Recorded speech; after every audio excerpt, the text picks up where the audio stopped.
Greetings, I'm Nathaniel, and today I would like to talk to you about choosing fantasy creatures for your world. Now, there is one very obvious way if you're building a fantasy secondary world and you want to put a fantasy creature in it. It's a very obvious and probably the way most of us do it, and that's we just want the thing.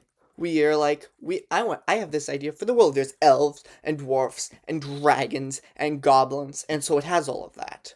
Or you might come up with your own idea for a creature, and boom, it's in there. And you don't really have a particular reason why you put it in there. But you really, really like the idea, so you put it in.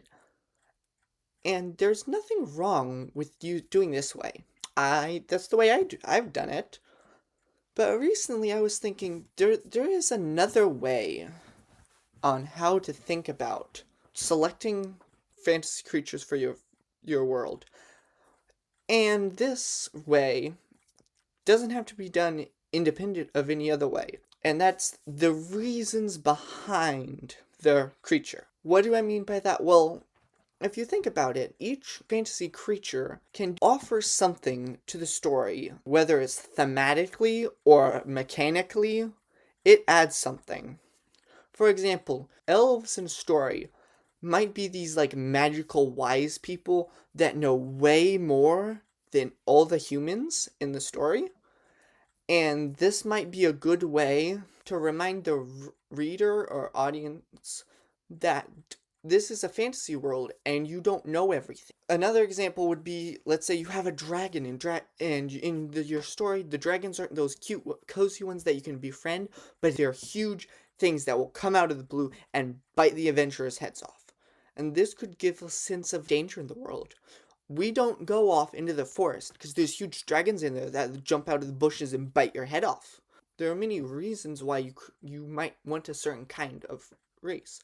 Another one that comes to mind is the evil cannon fodder kind of race, and that's like orcs in Lord of the Rings, and there's one in the Wheel of Time. There's these Trollocs, I think they're called, and they're just evil things that the people can kill. And all they're supposed to be is some faceless aids to the antagonist that the heroes can kill without really worrying about moral choices. And sometimes you do want the moral choices, but it's a thematic choice. You might have them start be the faceless things that you can kill, and later you realize they are actually other people after all, and then you can kind of do both. And so at the start, when your hero is starting out, he can go yar and fight guys, and when he has more experience, you can get in some philosophical things. This is a way you could think your way into maybe not having any different fantasy creatures.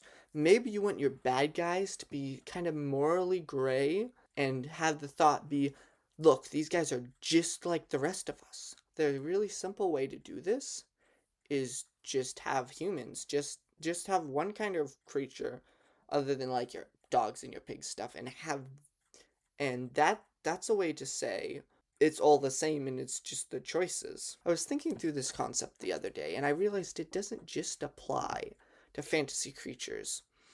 I was talking to a friend about Fallout, Fallout settings, the reasons behind a certain creature works in Fallout. So in Fallout, there are the big, like, three kinds of creatures are humans, and then you have super mutants, which are big, giant monsters, and then there's ghouls. And humans are just normal humans. Most of the super mutants are like a higher tier, just random bad guy. They're more powerful than the raiders, and even in a way, the raiders are a kind of class. They're just something you can shoot and they die and you can get experience and you don't have to worry about, is this the good guys or the bad guys, because these guys rob people, so of course they're bad.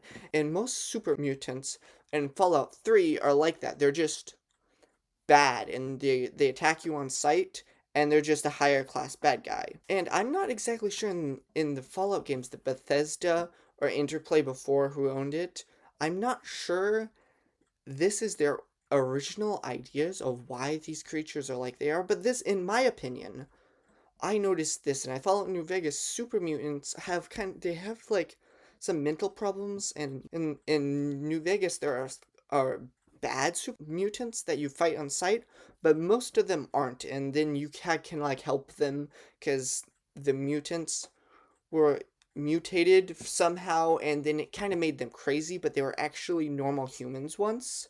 And I tried to be nice to them, but it's a different thematic choice, which kind of makes sense because New Vegas is more of a you don't know who's good and bad, and everyone is kind of losing, and you have to make the best choices.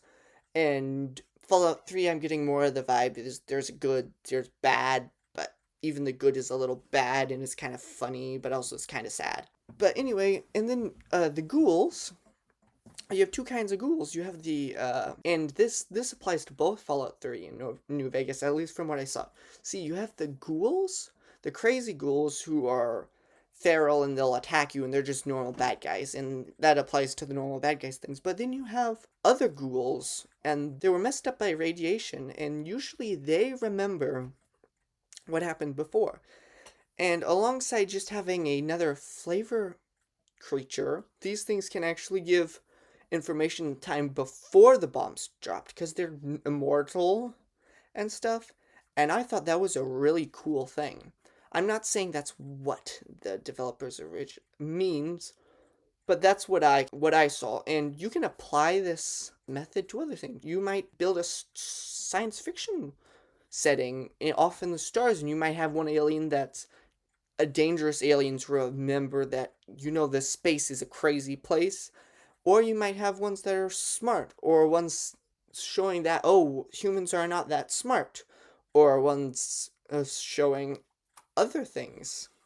I'm not saying the categories are endless, but there's a lot more than what I just talked about. And it's a good thing to keep in mind. You don't have to build your thing by it, but if you think your world is getting a little busy, you could sit down and take a look at the different creatures and figure out what each does and maybe eliminate some of the redundancies. Or you could not. I have a world where I'm just taking every single creature in like the generic fantasy, and I'm gonna throw them all in and try to get them to fit like a bunch of puzzle pieces.